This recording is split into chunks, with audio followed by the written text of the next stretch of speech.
Hello, everyone, and welcome to The Buck Stops Here. I am Catherine Murray. Well, I thought it was a great time to take a look at the energy markets and do a deep dive into energy investing, and who others would join us for that. But Eric Nuttall, he is a senior partner and portfolio manager at 9 Point Partners. Eric, great to be with you today. Thanks so much for joining us. Happy to be with you as always. Thank you. I think, Eric, it's really important to point out to investors, and maybe people know this already, that to invest in energy, the energy sector takes a lot of skill and knowledge. I mean, it really is and should be left to the portfolio managers. And I want to point out that you were up 19% last year, 18 to 19%, and oil was down by about the same amount. So it's a real feat, in my opinion, to be able to understand the big picture and then narrow it down into where the best investments are. So congrats on that. And why don't we start with that? How are you viewing energy today with geopolitical tensions and maybe even quite a bit of supply in the near term? Mhm. Yeah, we remain bullish in the outlook for 2026. I admit the next couple of months to quarters, there's a lot of uncertainty. The market is digesting those incremental barrels that OPEC Plus members added on to the market. And there's a real voracious debate in terms of, well, what will be the magnitude of the builds? Is it going to be 1 million barrels per day? Is it going to be four? I've kind of trademarked this, but I'm calling it the most anticipated oil supply glut in history. It truly is a known. And the debate is the oil price today already discounting it? So we're supposedly in the worst of the builds. And to your point earlier, in terms of how this is a sector that is difficult to get a grip on, we subscribe to a real wide array of different data.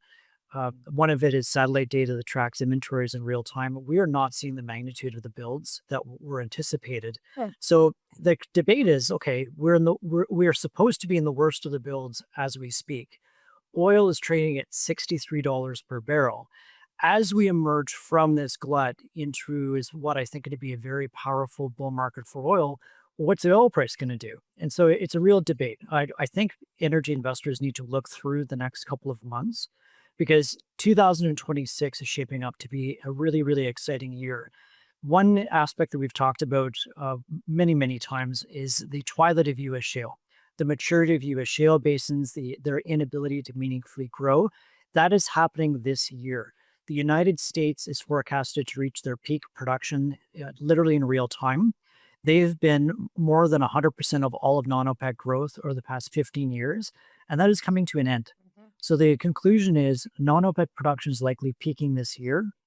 We estimate that OPEC only has about 1.5 million barrels per day of spare capacity, and yet demand is growing anywhere from 1 to 1.2 million barrels per day per year. And so, yes, the market is stuck in this maniacal focus about where the build's going to be, over the next month or two.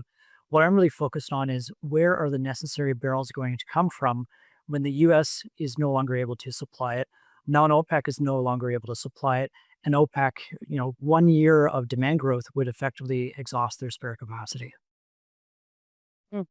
It's interesting, talking about the US shale. I always feel like it's this year, the next year, where when we're going to actually see the shale really not be able to fulfill that demand.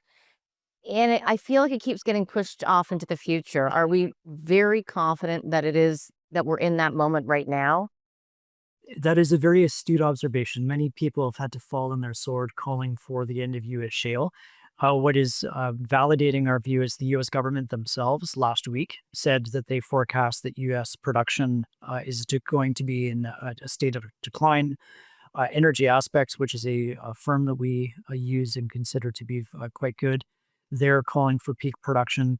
And a U.S. brokerage firm, whom we think does excellent macro work, just wrote a report, in fact, this week, saying that they think the U.S. shale production is now in a permanent state of plateau to decline. So it really feels like 2026, after a couple false starts, truly is the end of that production growth. And then just to reemphasize how important that is, there are 78 countries in non-OPEC jurisdiction which produce oil. Only four of them are forecast to be able to grow production over the next 5 years. So it really is this multi-year bull market. The core thesis was this mismatch between supply growth and demand growth. It feels like we're there now. Hmm, interesting. And I'm assuming that Canada is one of those countries. Yeah, we are. If we can get out of our way and build incremental pipelines, We have the third largest oil reserves in the world. We do have expansion projects underway now on two of the main existing lines. But Canada is critical. Like it's critically imperative that we grow oil production. It's Right. basically us and a handful of other countries.